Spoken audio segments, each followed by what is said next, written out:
খুব ভালো করে বুঝবেন, আল্লাহর দরবারে বোন ভাইয়ের বিরুদ্ধে মামলা দিবে। এই সমাজের মধ্যে অনেক জায়গায় দেখা যায় বোন হিস্সা পায় না। উচিত হলো বাবার ইন্তেকালের পরে বাবার সম্পদটার মধ্যে তোমার যেমন অধিকার, তোমার বোনেরও তেমন অধিকার। তুমি যদি এই সম্পদ বুক করতে চাও তাহলে তোমার বোনের সাথে আলোচনা করে নিবা।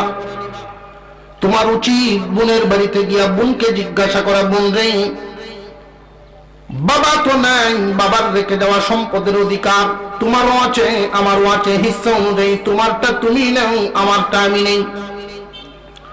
ওই সময় বোন যদি বাইকে স্বেচ্ছায় অনুমতি দেন, ভাই যান, আমার এই মুহূর্তে প্রয়োজন নাই, আপনার কাছে থাকুক। বোনে যদি অনুমতি দেন তখন ওই জমিতে তুমি হাল চাষ করিয়া ওই সম্পদ তুমি খাইতে পারবা, তোমার জন্য হালাল। তবে মনে রাখবা, একটা শর্ত যেন খুব মনে থাকে, তোমার স্ত্রী সন্তানকে জানায়া দিবা এই সম্পদ ওই সম্পদ, ওই সম্পদ এটার মালিক আমি না, এটার মালিক তোমার ফুফু। তোমার ফুফু চাইতে দেরি হবে, দিতে যেন দেরি না হয়। তোমার ফুফু আমার উপরে দয়া করিয়া দিয়ে রাখছে। খুব ভালো করে বুঝবেন, শুধু হজ করে আসলেই তুমি কিন্তু পাক্কা মুমিন হয়ে গেল না। বান্দার হক বিরাট একটা ব্যাপার। হক এমন একটা কঠিন ব্যাপার। আল্লাহর নবী, মাসুম নবী, যার কোনো ভুল নাই, ঘোষণা দিলেন আসনি কেউ আমার কাছে কোনো পাওনাদার। আমি দুনিয়ার থেকে বিদায় হলে সেই দিন আল্লাহর সামনে দাঁড়ায় আর আমার আসামি বানাইবা না। রে মদিনার মানুষ, তোমাদের মধ্যে কি আছনি কেউ আমার কাছে পাওনাদার থাকলে বলো। কাউকে কোনো কথার মাধ্যমে, কাউকে কোনো আঘাতের মাধ্যমে কোনো কষ্ট দিয়ে থাকলে এটার বদলা দুনিয়াতেই শেষ করে দাও। আখিরাতে আল্লাহর সামনে নিয়ে আর পেশ করো না, দুনিয়াতেই শেষ করো। হযরত আলী রাদিয়াল্লাহু তাআলা আনহুর একজন ছোট ভাই, ওনারে পাঠাইলেন, ঘুরতেছেন, ঘুরে ঘুরে তিনি প্রচার দিয়ে দিলেন। রাসূল ডাকছেন, চোখের পানি ছাড়তেছেন আর ডাকতেছেন। আল্লাহর নবীর চোখে পানি শুই না, মদিনার মানুষ তো পেরেশান, দৌড়ায় জমা হয়ে গেছে। নবীজি ঘোষণা দেন, আসলে কেউ আমার কাছে কোনো পাওনাদার থাকলে এখনই বলে ফেলো। কিয়ামতের দিন, যেই দিন দিনার দিরহামের দাম থাকবে না, ওই দিন কিন্তু আর চাইও না। ওই দিন তো দিনার দিরহাম দিতে পারবো না, আমার নেকি চলে যাবে। আল্লাহর নবী বলেছেন, ওই দিনে আসার আগেই, যেই দিন দিনার এবং দিরহাম থাকবে না, ওইগুলোর দাম থাকবে না, ওই দিনটা আসার আগেই দুনিয়াতে মামলা শেষ করিয়া যাইবা। কারোর কাছে যদি কারোর কোনো পাওনা দাওনা থাকে, কথার দ্বারায় কাউকে আঘাত দিয়েছো, আমরা সমাজে চলতে ফিরতে মানুষের সাথে মাঝে মাঝে বাজেনি না, বাজে না। আমরা তো এমন রোগের অধিকারী, ভিতরে রোগ নিয়ে বসে থাকি। আল্লাহর নবী বলেন, যদি কারোর সাথে কথা কাটাকাটি হয়, দুইজনের মধ্যে 2-3 দিন চলে গেল, কথাবার্তা হয় না, নিজে যদি আগ্রহ হয়ে আরেকজনকে ডাক দিয়ে তার সাথে বুক মিলায় দেয়, দুইজনের সম্পর্কটা যে আগে আগ্রহ হয়ে করবে, তার গুনাহ খাতা আল্লাহ মাফ করে দেন।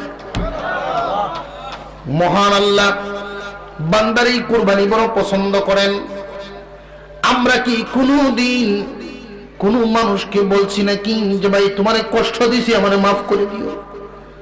জানা নাই কে কোন দিন চলে যায়, জানা নাই কার কোন দিন মওত হয়। আল্লাহর নবী ডাকতেছেন, তোমরা আসো আমার কাছে, কারণ কোনো পাওনা আছে নাকি? সবাই বলতেছেন কারণ কোনো পাওনা নাই। এমনি একজন হাত উঠাইছেন।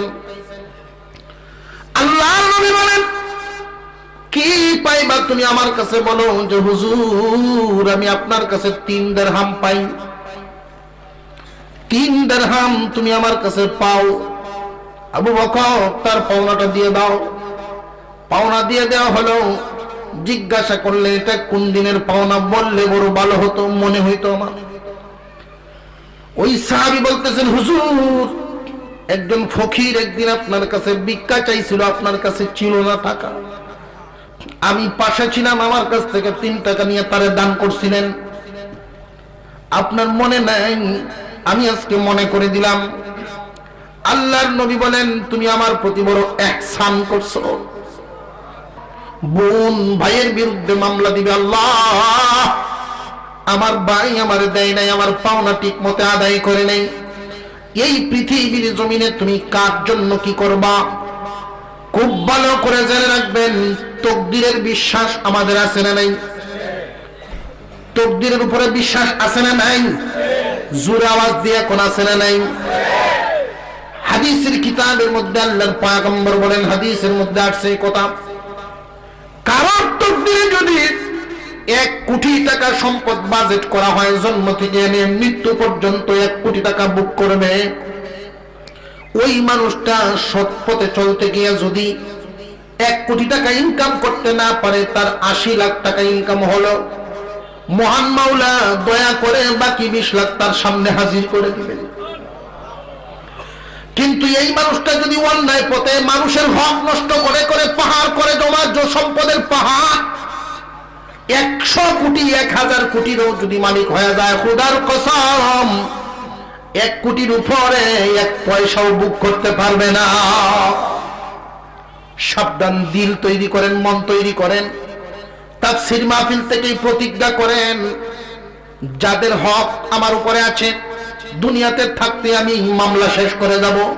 আল্লাহর নবী বলেন, মান কানাত লাহু মাজলিমাতুন লি আখিহি মিন ইরজিহি আও শাইইন, কোন ভাইয়ের হক যদি মালের হক হোক, কথার হক হোক, ইজ্জতের হক হোক, যদি তোমার উপরে কারোর এরকম থেকে থাকে, কারোর হক নষ্ট করেছ, এই দিনটা আসার আগেই ক্বাবলা আল্লাহ ইয়াকুনা দিনারুন ওয়ালা দিরহাম, যেই দিন দিনার এবং দিরহামের কোনো দাম থাকবে না, ওই দিনটা আসার আগেই মামলা শেষ করিয়া যাইবা।